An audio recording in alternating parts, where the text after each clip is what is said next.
I find that we go back to the 18th and 19th century. The situation with an open border has definitely brought about some interesting changes in how we deal with crime. Now we have transnational crime that came in through the border from other countries that run that way. And I'm not surprised by media not really driving the story even more. And I'm going to understand here in a moment that the heist itself that I want to talk about is related to primarily this story. And it's what, not even 2 weeks into the year. And this is all caused by gangs. These are foreign national gangs operating between California and Arizona. Of course, the deal about the Nikes, yeah, I guess these shoes in particular, I don't know, maybe I own one pair of Nikes, but they're not the kind that you want to steal. But just the same, this is a very interesting story, in that 11 Mexican nationals, one who, by the way, is here in the United States seeking asylum. So imagine that, seeking to stay in one country and so you can establish a criminal enterprise. That's a pretty good gig for these guys. So this is January 13th, and this isn't new. These heists go back to March of last year, and I want to be like, I'm so surprised, but I really am surprised that no one is really driving the story beyond just publishing it on the internet and not really focused on how this really damages the economy, not just national security, but these industries. Not only do they have to recover the stolen cargo, they also have to. These guys are actually involved in attacking and sabotaging our railroads, the trains themselves, disabling train tracks, etc. So this isn't exactly a victimless crime. I have no idea how many people have told me before, oh, a business has, what is it that they said? They have insurance. That's one of the first things that someone might say to me when they see a crime like this, or like the protests that happened a few years back in Washington, D.C. They're really riots. So these are criminal acts. And when you're tearing up the entire town, you're destroying private and public property, setting things on fire. That is not covered by insurance. You have a business in here, in any city that's undergoing anything like that, you're losing money. Your dreams just got flushed down in the proverbial toilet, because a lot of people, they seem to really side with other people who are engaged in criminal activity because they have a message. And I have yet to consider that, because no, I don't get it. And I've been to many places overseas where these things happen, when people take to the streets and destroy things. And these are the things that you built, and then you're destroying them. But to have foreign nationals engage in these activities, and then for people to just say they're just here to, what is it that somebody said, oh no, he's not somebody, he's a Michael Moore. I'm going to drop names today because this is nonsense. How people being arrested and repatriated, I want to be polite, instead of deported, sent back to their home countries. We could be deporting someone who just found a cure for cancer or something ridiculous like that. No, the people that are being deported are violent criminals. Anyone else, of course, that not has violated the laws are going to get picked up and sent back. But primarily, the idea to deport these people is to brand the people that are committing crimes. And these right here are some of the ones they're referring to. This is dating back 2, 3 years. This cargo, raiding cargo containers. This isn't new. This is not a new crime. So I don't want to say that this is just shocking. It's not shocking in itself. It's shocking that something this old fashioned can still happen in the modern world. This is 2025. And bad guys have a habit of going low tech when we escalate, when we come up with higher tech and more advanced techniques of investigation or law enforcement or investigation and whatnot.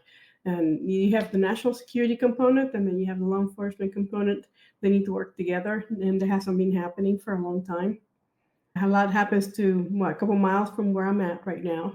And it's just big buildings with lots of people that can't seem to get things together. They don't get along very well and they don't work well together. Hopefully that will change, but we're still in a transition. Set of circumstances right now is that we're transitioning from having an unfettered flow of foreign nationals into the country through the southern and also our northern border, and not having any sort of controls at their end across from the border. So again, I'm hoping that this. I'm not really in love with the Nikes, but this is not a big victimless crime. Like I said one more time, because this is hitting the major traffic points. They're gonna hit large cities, of course, LA, Dallas, Memphis, Chicago. So that could be a whole video just about Chicago and Atlanta. And then they weave themselves into the fabric of everyday life, come in and set up these gangs to give payouts to people who work in warehouses. And I've worked investigations where that's usually where the problem is. It's an inside job. You got to have always a guy um, providing information and when a shipment of something really valuable is going to be coming through. And then you're going to have to set up a surveillance system. And bad guys always seem to have plenty of manpower. Um, for the good guys, we have to go through a lengthy vetting and hiring process, and just not having enough people, the proverbial again, boots on the ground to be able to investigate and prosecute these crimes. This is a danger. There's nothing stopping someone from, and maybe this has already happened. It can stop someone from putting a weapon on one of these trains easily, very easily. They're already disabling train tracks, and that has been going on for a long time. But it seems to be like a dirty secret that it goes on. But there isn't like a big outrage nationwide about it because it's not being reported. It makes it to media. I can show you. This is that one outlet, three-letter outlet, and I searched in other outlets, and it was just they all shared the exact same information. Probably because it came from the AP initially, so I catch it through other media outlets, but it's the same story. How many billions of dollars? It's just amazing how much money we're losing, not just commerce, but having to pay taxes to pay for the infrastructure that's being destroyed by foreign national gangs operating within the United States. And if this were your cargo, because it's not just Nike, and it could also be that shipment. Of course, like I'm not gonna order many bottles of perfume. I'm also manufacturer or essential oils that I need for that special perfume launch that I'm working on, and it happens to be part of that cargo. It's just theoretically here, but it could also happen. That cargo is going to be in the same car, and guess what? It just got hijacked and it's been delayed. So if you're manufacturing products and you're selling certain products, and then you get caught in this type of a sinister activity, and unbeknownst to you, somebody else's cargo that's getting hijacked, but yours is just being is hijacked as well. But it's more like a just kind of afterthought. But it's not an afterthought to someone who's expecting the shipment. So this is really significant. I don't know what the Association of American Railroads they haven't taken this matter to DHS to escalate. But I guess we're gonna have to need more and more of that manpower to match the manpower of the bad guys operating in these areas. But it's just amazing, shocking because it's more pathetic than it is shocking, and it shouldn't be happening, but it is. And we have to stop and think. Our businesses are suffering, and it's just gonna escalate from there because they're gonna be having as many crossings now to the southern border, which is great. So you're stopping some of the bleeding, but the operatives are still that are working in these heights. This 2 weeks ago, needless to say, they're still operating from the inside. So these elements have to be rounded up and taken care of. It's just a lingering thought of how vulnerable we can be by just cracking the door open just a little bit and just totally imagining that you leave it open just long enough and it's just a nothing more than a sucking chest wound. Yeah, the rural people are not really talking too loudly about it either. It's a matter of pride. Is that what it is? We shall see.